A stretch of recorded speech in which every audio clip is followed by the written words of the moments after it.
Good morning, students. Welcome to online classes. So, in previous class, we discussed about that what is the force and first law of motion, inertia, relationship between mass and inertia, and momentum. Today, we discussed about that second law of motion and then mathematical formula of second law of motion, and then third law of motions, so and conservation law of momentum. These are the topics we discussed today. Okay. Statement of second law: rate of change of momentum of an object is proportional to applied unbalanced force in the direction of force. So कोई भी object का momentum कब change होगा with respect to time, कब, जब unbalanced force apply होगा in the direction of force. Okay. So ये है स्टेटमेंट ऑफ सेकेंड लॉ है. इसमें एप्लीकेशंस देखेंगे. देखो, a cricket player moves his hands backward while catching a fast cricket ball. कोई भी प्लेयर है, क्रिकेट प्लेयर है या फील्डर है, जब बॉल आता है, कैच कर रहे हैं, तो वो क्या होगा,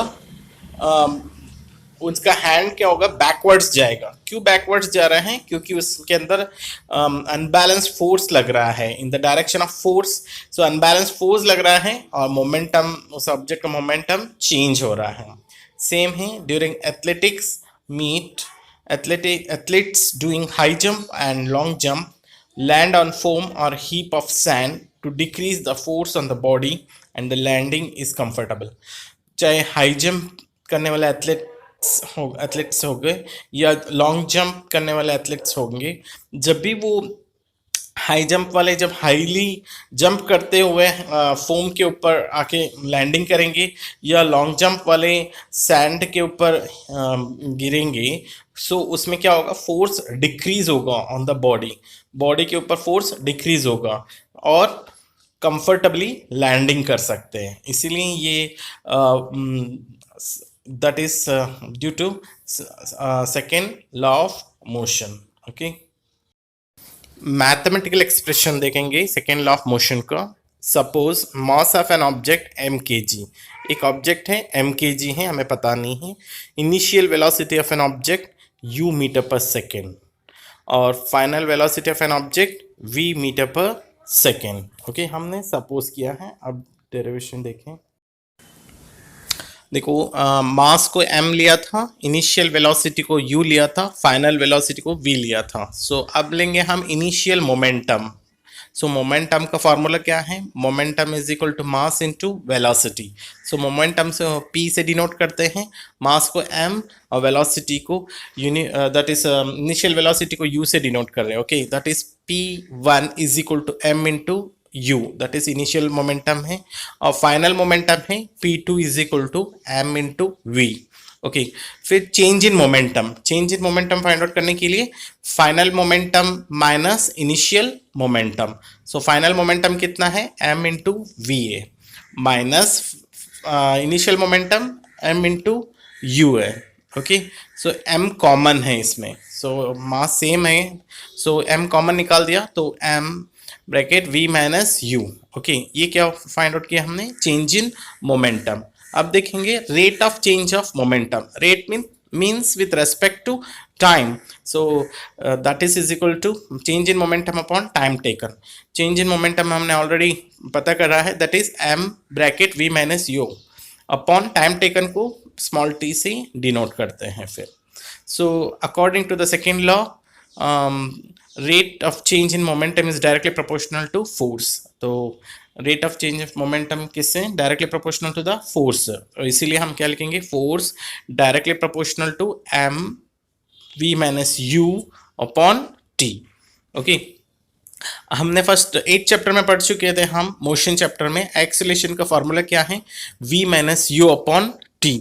सो उसका एक a is equal to v minus you upon t को उसको v minus you upon t का वैल्यू को पुट करेंगे, that is equal to a है ना, तो f directly proportional to m into a हो जाएगा फिर, क्योंकि v minus you upon T की जगह क्या लिख रहे हैं, a लिख रहे हैं।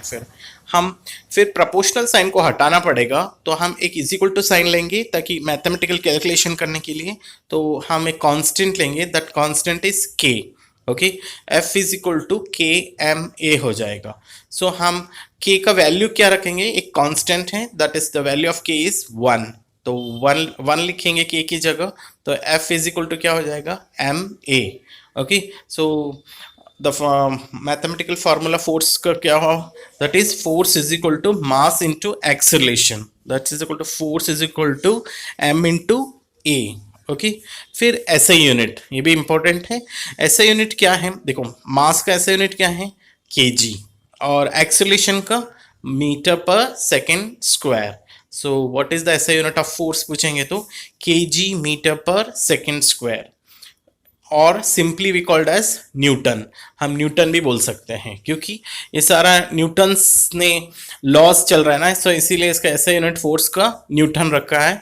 तो न्यूटन को एन से डिनोट करते हैं, कैपिटल एन से डिनोट करते हैं। फिर दिस इज दैट मैथमेटिकल फॉर्मूले derivation of second law of motions, very important है। और फॉर्मूले और ऐसे यूनिट भी इंपॉर्टेंट है।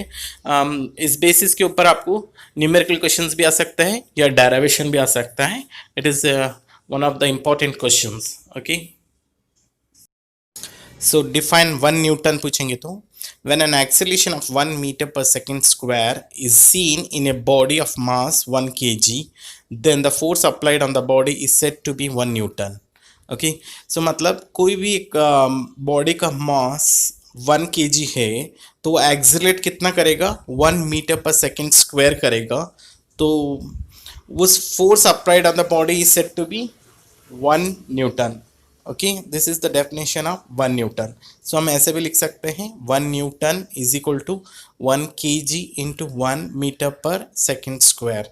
सो ऊपर आपको एस ऊपर 2 लिखना है। Okay, so this is the definition of 1 Newton.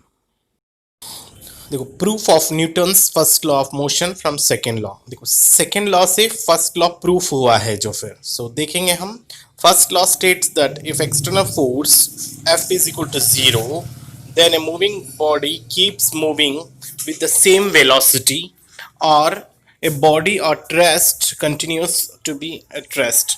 So first law statement क्या बता रहा है कि एक बॉडी है मूविंग में रहे तो एक सेम वेलोसिटी रहेगा उसको कांस्टेंट स्पीड में, और बॉडी एट रेस्ट होगा तो वो रेस्ट में ही रहेगा। से देखेंगे हम। सो एफ इज इक्वल टू 0, हमने एफ का वैल्यू क्या लिया, 0। तो आपको पता है सेकेंड लॉ ऑफ मोशन के अकॉर्डिंग हमने फार्मूला लिखा था f is equal to m v minus you upon t. Okay, so first case देखेंगे, a body is moving with initial velocity u, then तो एक बॉडी है इनिशियल वेलोसिटी में moving में है, तब क्या होगा, देखो फोर्स ऑलरेडी क्या लिया था हमने, 0। तो अप्लाई करना उस फॉर्मूला पे, एफ का वैल्यू 0 हो गया इज इक्वल टू, और एम का value m as it is है v minus you upon t.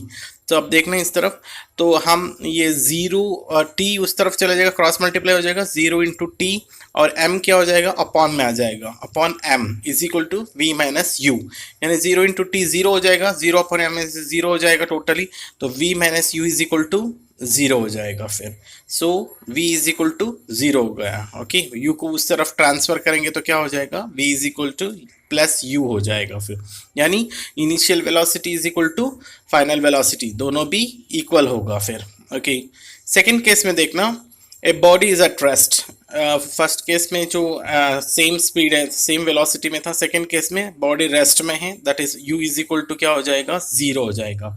So therefore from above equation क्या बता रहा है, v is equal to u है, तो u is equal to v is equal to 0 हो जाएगा। So the body will continuously B 0, तो बॉडी क्या हो जाएगा, वो भी 0 में रहेगा फिर। This is that proof of that is from second law.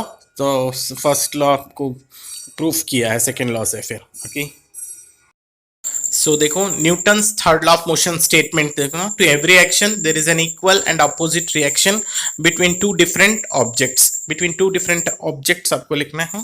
सो इसमें स्टेटमेंट बता रहे हैं कि अकॉर्डिंग जो भी एक्शन होगा उसके अपोजिट में रिएक्शन भी होगा और इक्वल भी रहेगा, और किसके बीच में, बिटवीन टू डिफरेंट ऑब्जेक्ट्स के बीच में। That is the statement of third law of motion.